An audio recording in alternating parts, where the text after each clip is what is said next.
ஊரை விட்டு மாறினா சாவுலும் தப்பிச்சுக்கிறேலுமா?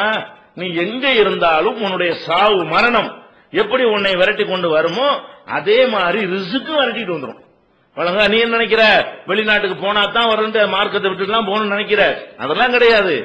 உனக்கு அல்லாஹ் எழுதிட்டான்னு சொன்னா மார்க்கத்தை மீறாம என்ன செய்ய, ஒழுங்கா பண்ணிக்கிட்டே இரு. வர வேண்டியது வரும், கிடைக்க வேண்டியது கிடைக்கும். கிடைக்காம இருந்தால் இன்னும் எல்லாம் நினைக்கிறேன் எவ்வளவுதான் அல்லாஹ் போட்டது அவ்வளவுதான், நமக்கு அல்லாஹ் புரோகிராம் பண்ணவில்லை அப்படின்னு நினைத்துக் கொள்ள வேண்டும்.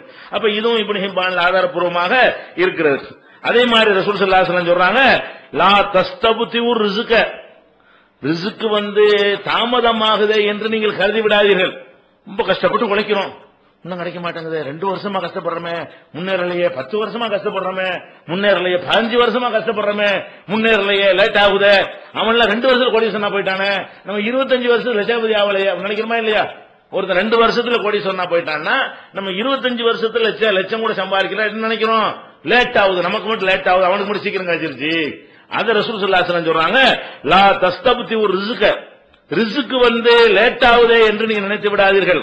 ஃபஇன்னஹு லன் யமூத்தல் அப்து, ஒரு அடியான் சாகவே முடியாது. ஹத்தா யப்லுகு ஆகிரு ரிஸ்கின் ஹுவ லஹு, கடைசி அவனுக்கு கிடைக்கக்கூடிய ஒரு உணவு இருக்குதே அது அவனுக்கு கிடைக்காத வரைக்கும் சாக மாட்டான். நீ ஏன் போட்டு பதவிட்டு கிடக்குற? உனக்குன்னு உங்களுக்கு 1 கிலோ இந்த பொருள் கிடைக்கும் எழுதிட்டா அந்த ஒரு கடைசி கிராம் வரைக்கும் நீ திங்காம வெளியே மோத்தா முடியாது. உனக்கு 10 டன் அரிசியால எழுதிட்டான்னு வை, அந்த 10 டன் தின்னுதான் சாவுவ. அப்பயும் கூட ஆழ்த்திக்கிட்டு இருக்கிற, நீ திங்கக்கூடிய அரிசி 10 டன்னு அல்ல 1 டன் அல்ல எழுதிட்டான்னு வை, அப்ப என்ன செய்யும்? அது நீ தின்னுட்டு தான் சாவுவையே தவிர அந்த ரிஸ்க் மிச்சமா இருக்கும் சாவ போறது இல்ல. அப்பயும் கூட ஆழ்த்திக்கிட்டு இருக்கிற, ஒரு அளவுக்கு உழைச்சிட்டு இருக்கணுமே தவிர. ரசூல் அப்படி சொல்றாங்க, ஆகிர் கடைசி ரிஸ்க் இருக்குத அதை திங்கிற வரைக்கும், அது உனக்கு கிடைக்கிற வரைக்கும் நீ சாவு உனக்கு வராது.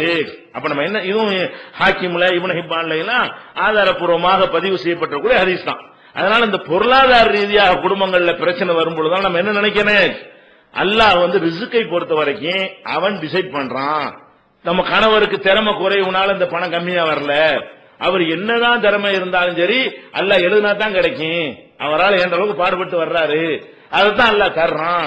அதுக்குள்ள நம்ம என்ன செய்யணும், வாழ்க்கையை அமைத்துக் கொள்வோம். அவன் அப்படி நினைத்துக் கொள்ள வேண்டும். அப்ப நமக்கு என்ன, நமக்கு திறமை இல்லைன்னு நினைச்சிருக்கோம். எத்தனை திறமையால அடுத்த ஆளுக்கும் அட்வைஸ் கொடுப்பாங்க, அவன் முன்னேற மாட்டான். ஏன்? அல்லாஹ் எழுதல, அவ்வளவுதான். அவனுக்கு 1000 பேர் பெரிய வல்லுநர் ஆக்குறாங்க, அதை தொழிலா பண்ணிட்டு இருக்கிறாங்க. உங்களுக்கு ஏற்றுமதி ஆலோசனை தருவோம், இறக்குமதி ஆலோசனை தருவோம் பாங்க. உண்மையில அவன்கிட்ட ஆலோசனை கேட்டு பெரிய பெரிய கூட சொன்னா போயிடுறாங்க. அவன் உட்கார்ந்து தருவான், சீட்ல உட்கார்ந்து என்ன செய்யணும், இறக்குமதி ஆலோசனை ஏற்றுமதி நீ செய்ய வேண்டிய ரெண்டாயிரத்தி இல்ல நசீப் இல்ல வணங்குதா. அப்ப அந்த மாதிரி எத்தனை பேரை கோடீஸ்வரனா ஆக்கக்கூடியவர்கள் எல்லாம் கூட தங்கள் அளவுக்கு என்ன செய்யறாங்க, அவங்க அதே நிலையிலே உட்கார்ந்து கொண்டிருக்கிற காட்சினா நீங்க பாக்குறீங்க. அதனால இந்த பொருளாதார விஷயத்தை பொறுத்த வரைக்கும் நீங்கள் ரிஸ்க்னா சோறு மட்டும் கிடையாது. நீங்க ஒரு 1/2 கிலோ தங்கத்தை அணிஞ்சிருவீங்க வாழ்க்கையில, நல்லா எழுதினான்னு வைங்க. இப்ப 50 கிராம் தான் இருக்கா, இன்னும் 450 கிராம் தங்கம் வராம சாக மாட்டீங்க. ஏன் போட்டு அழுத்திக்கிறிய?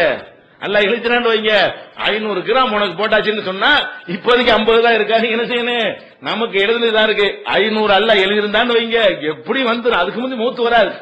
அப்படின்னு நினைச்சா ஏன் நமக்கு வருது பிரச்சனை வருது? மன உளைச்சல இருக்காதுங்க, அப்படி பெரிய சுமை இறக்கி வச்ச மாதிரி போயிருமாங்க. எந்த பிரச்சனை, வீடே இல்ல வாடகை வீட்டுல இருக்கிறீங்களா, என்ன செய்யணும், சொந்த வீட்டுல தான் நான் இருப்பேன் அல்ல எழுதிட்டா வராமே போயிருப்போகுது. வாடகை வீட்டுல தான் இருந்தாவணும் அல்ல எழுதிட்டா மாறா போகுது.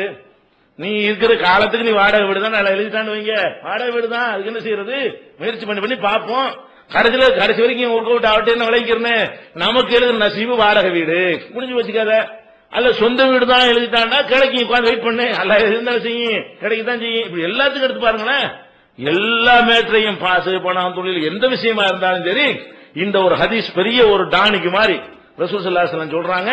இதை நீங்கள் யாவத்தில் வைத்துக் கொண்டீர்களே ஆனால் குடும்பத்தில் இந்த பொருளாதாரம்ங்கிற ஒரு காரணத்திற்காக வேண்டி என்ன செய்யாது, குழப்பம். அதுலதான் சண்டைகள்லாம் வர்றது, எடுத்து தர்றது பத்தல, பஞ்சாயத்து என்னது, நீ எடுத்த புடவை இது ஒரு புடவையான மூஞ்சில் எரியற ஒரு பொம்பளை, அவன் வருமானத்துக்கு தகுந்த மாதிரி ஏதோ ஒண்ணு எடுத்துக்கொண்டு கொடுத்தான்னு சொன்னா இதெல்லாம் யாரு கட்டுவா, மனுஷன் கட்டுறதான்னு கேட்டா என்ன அப்படி இடிஞ்சு போயிருவானா இல்லையா?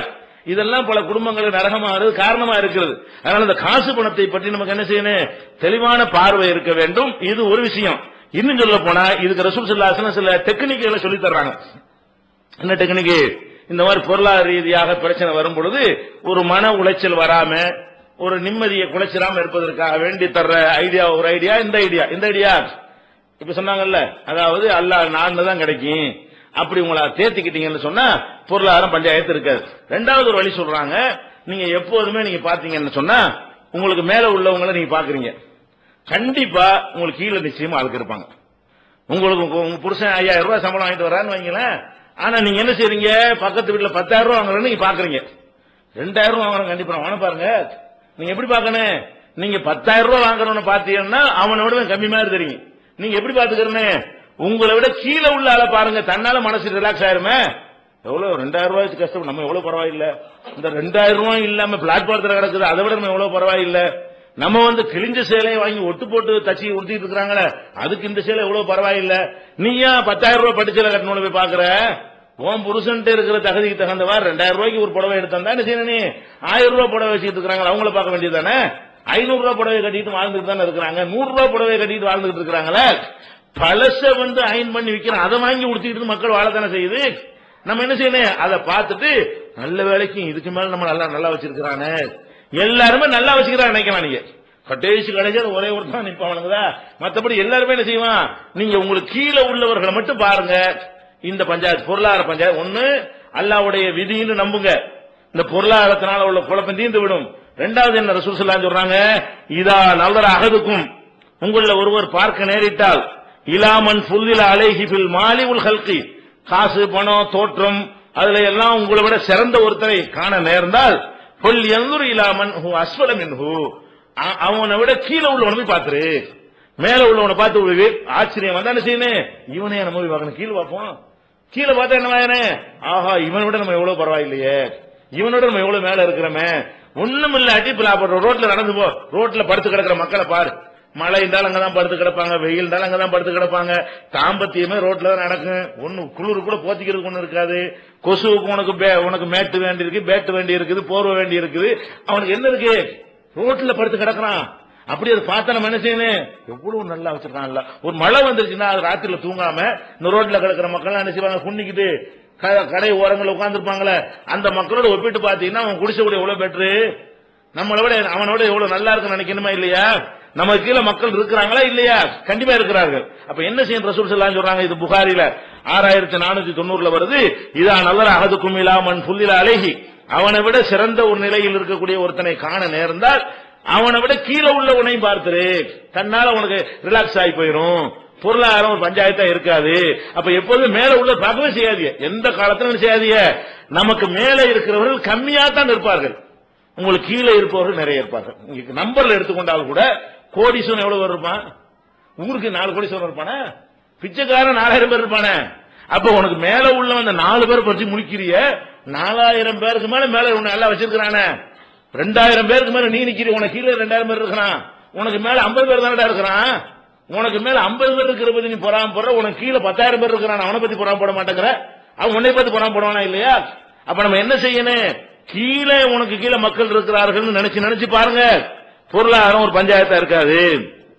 இதை நம்ம என்ன செய்யணும், பொருளாதார ரீதியாக நமக்கு எந்த மாதிரியான பிரச்சனை வந்தாலும் அதை இதை நினைச்சேன்னா ஆறுதலாயிரும். பணம் இல்லைங்கிற பிரச்சனை என்னவாயிரும், குடும்பத்துல விவகாரமா இருக்காது. அடுத்து என்ன ரசூல் ஸல்லல்லாஹு அலைஹி வஸல்லம் வழி சொல்றாங்க, ஒன்னு இந்த விதியை நம்ம சொல்றாங்க, ரெண்டாவது கீழே உள்ளவனை பாருங்கிறாங்க, மூணாவது என்னன்னு கேட்டா பொருளாதாரமே தான் எல்லாம் நினைக்காத. பொருளாதாரம் அதிகமாக இருந்தும் ஒரு மனிதனுக்கு அது நிம்மதியை கொடுக்காமல் போய்விடும், பொருளாதாரம் குறைவாக இருந்தும் ஒரு மனிதனுக்கு அது என்ன செய்யும், நிம்மதியை கொடுக்கக்கூடியதாக இருக்கும். அந்த பொருளாதாரத்தினால் நிறைவேறக்கூடிய காரியங்கள் இருக்குல்ல, அதனை யோசிச்சு பார்த்தேன்னு சொன்னா அல்லாஹ் இறையச்சம் உடையவங்களுக்கு நல்ல மக்களுக்கு மறைமுகமான பரக்கத்து என்கிற ஒரு அருளை தருகிறான். அந்த பரக்கத்துங்கிற ஒரு அருளை கொண்டு என்னவாயிரும், கம்மியான காசுல அதிக தேவைகள் நிறைவேறும், நிறைய காசுல அது கம்மியான தேவைகள் நிறைவேறும். யாருக்கு, சில ஆளுக்கு பரக்கத்து இல்லாத ஆளுகளுக்கு. அப்ப 1 லட்சம் ரூபாய் அவனுக்கு மாசம் வருமானம் வருதும்பாங்க, கடைசியில பாத்தீங்கன்னா 1 லட்சம் ரூபாய் வர்றது மட்டும் நஷ்டமா இருக்கும். அவனுக்கு நோய் நோடி அந்த டெஸ்ட் இந்த டெஸ்ட் அது இதுன்னு பாத்தீங்கன்னு சொன்னா மாசத்துக்கு 1 லட்சம் ரூபாய் செலவாயிட்டு இருக்கும். மாசம் 50,000 ரூபாய் கடனா இருக்கும். பறக்கத்துக்கு வர்ற பார்த்தான்னு தெரியும், 1 லட்சம் ரூபாய் சம்பளம் அமெரிக்காவில் இருக்காராம் அப்படின்னு பேசிட்டு இருப்பீங்க. அமெரிக்காவில் சம்பாதிச்சிட்டு வந்து இங்க என்ன செய்யும், டாக்டருக்கு போயிட்டே இருக்கும். போதா இல்ல, அந்த மாதிரி எத்தனை பேர் இருக்கிறாங்க. நமக்கு அல்ல 1 லட்சம் தர மாட்டான், 2000 ரூபாய் தருவான். 1500 ரூபாய் சாப்பிட்டு போட்டு 500 ரூபாய் மிச்சப்படுத்துவோம். எது நல்லது, அந்த 1 லட்ச ரூபா வந்து 1.5 லட்ச ரூபா செலவழிக்கிறது நல்லதா, 2000 ரூபா வந்து ஒரு நோய் நொடி இல்லாம ஒரு குரோசின்ல எல்லா பஞ்சாயத்து தீர்ந்தது நமக்கு ஏதாவது வந்துச்சுன்னா செய்யும், ஒரு தலைவலிந்து ஒரு குரோசினை போட்டுட்டு ₹1 கதையை முடிச்சுட்டு போயிருவோமா இல்லையா? அவனுக்கு என்ன செய்யும், இதே தலைவலி அவனுக்கு வந்து சொன்னா டாக்டர் போய் ரத்த டெஸ்ட் எடுங்க, அதை எடுங்க, 15,000 பில்லு. அப்ப வந்து இந்த தலைவலியை போக்குறது உனக்கு வந்து 50 காசு மாத்திரை போதுமானதா இருக்கிறது, இன்னொருத்தருக்கு 15,000 ரூபாய் வேண்டியதா இருக்கா இல்லையா? அப்ப இந்த 15,000 விட 50,000 50 காசு பறக்கத்தானே. இந்த 50 காசு என்ன பறக்குது? அதே தலைவலி, அதே காய்ச்சல், அதே வயிற்று வலியை எது நீக்குது? இந்த மாத்திரை நீக்கி விடுகிறது, கஷாயை நீக்கி விடுகிறது, பச்சை தண்ணி நீக்கி விடுகிறது, சின்ன ஒரு தூக்கம் நீக்கி விடுகிறது. அதே நேரத்தில் சில பேருக்கு பெரிய பணத்தை கொடுத்து என்ன செய்வான், அல்ல அதுக்கு செலவழிக்க வைப்பான். அப்படி என்ன செய்வான், போ நீ அந்த டாக்டர் பண்ணு, அந்த டாக்டர் பண்ணு, ரத்தத்தை எடு, அது கொழுப்பு எடு, இது எக்ஸ்ரே எடு, ஸ்கேன் எடு, எல்லாம் பில்ல பார்த்தா என்ன செஞ்சிடேன், 5 மாசம் சம்பளம் அதில் போயிடும். அப்படிலாம் இருக்கா இல்லையா? நம்ம அடுத்து என்ன நினைக்கணும், பரக்கத்துன்னு ஒண்ணு இருக்கு. நம்ம என்னதான் செஞ்சாலும் ரொம்ப ரொம்ப பணத்துக்கு ஆசைப்படக்கூடாது. கொஞ்சம் தந்தா கூட இந்த கொஞ்சத்தில் நம்ம தேவையெல்லாம் நிறைவேற்றுவான். எந்த அளவுக்கு ரசூலுல்லாஹ் சொல்றாங்க, மூமின் வந்து 1 வயதுக்கு சாப்பிடுறான், காபீர் வந்து 7 வயதுக்கு சாப்பிடறான்னு சொல்றான். பால் கொடுப்பாங்கல்ல, ஏற்கனவே சொல்லி இருக்கிறோம். பால் கொடுக்கும்போது என்ன செய்யறாரு, அவரோட குடிச்சுட்டே இருக்கிறாரு. இஸ்லாத்து தள்ளணும்னு ஒரு ஒட்டகத்து பால் அவருக்கு போதுமானதா இருக்குது. அப்ப ரசூலுல்லாஹ் என்ன சொன்னாங்க, மூமின் வந்து 1 வயதுக்கு சாப்பிடுகிறான், ஈமான் இல்லாதவன் 7 வயதுக்கு 7 மடங்கு சாப்பிடுறான். அப்ப ஈமான் எங்க அஜர்த்து கூட ஒருத்தர் இருந்தார். அவர் என்ன சொன்ன, பிள்ளைய சாப்பிட விட்டு போவார்ல, விருந்து கூட்டு போனார்னா பரக்கத்துல ஒரு நம்பிக்கைன்னு பாருங்களேன். விருந்து கூட்டு போனார்னா பிஸ்மில்லா சொன்னாரு, அடிப்பாரு. நம்ம வீட்டுல பிஸ்மில்லா சொல்லணும், வெளியூர்ல வேற வீட்டுக்கு போனா ஏன் அப்படின்னு கேட்டா அப்ப ரொம்ப திங்கலாங்கிறாரு. அதாவது விருந்துக்கு போனோம்னா பிஸ்மில்லா சொன்னவங்க கம்மியா எடுத்துருமா, கொஞ்சம் சாப்பாடுல வயிறு நிறைஞ்சிருமா. அவர் செய்யற தப்பா இருந்தா கூட பிஸ்மில்லாவோட நம்பிக்கைன்னு பாருங்க, பரக்கத்துல நம்பிக்கை. நம்ம வீட்டுல சாப்பிட்டா பிஸ்மில்லா சொல்லிக்கிறீங்க, கம்மியான சாப்பாட்டுல வயிறு நிறைஞ்சிரும். அடுத்த வீட்டுல சாப்பிட கூப்பிட்டாங்கன்னா பிஸ்மில்லா சொல்லாத, அப்பதான் நிறைய வெட்டலாம் அப்படிங்கிற அளவுக்கு பரக்கத்தை வாங்கி வச்சிருக்காங்க. அந்த பரக்கத்துங்கிறது அந்த மாதிரி ஒண்ணு இருக்கு, நம்ம நம்பணும். அல்லாஹ் நினைச்சான்னு சொன்னா நிச்சயமா குறைஞ்ச செலவுல நமக்கு எல்லாத்தையும் பூர்த்தி ஆக்கி தருவான். இதெல்லாம் விளங்கி நடந்து கொள்ள வேண்டும். அடுத்து இந்த பொருளாதார சம்பந்தமாக இறுதியாக நம்ம பேச வேண்டியது என்னன்னா, சொத்து பிரச்சனை ஒண்ணு இருக்கு. குடும்பங்கள் என்ன இருக்குது, நிறைய பேருக்கு விவகாரமே சொத்துனாலதான். சொத்து பிரச்சனைகள், பெண்களுக்கு சொத்து இல்ல, அந்த பிரிச்சு கொடுக்கறதுல உள்ள தகராறுகள்லாம் பெரிய பாரதூரமான ஒரு விளைவை ஏற்படுத்தி கொண்டிருக்கிறது. அதை அந்த தலைப்போடு இன்ஷா அல்லாஹ் நாளைக்கு என்ன செய்வோம், நம்ம உரையை நிறைவு செய்வோம். அஸ்ஸலாமு அலைக்கும்.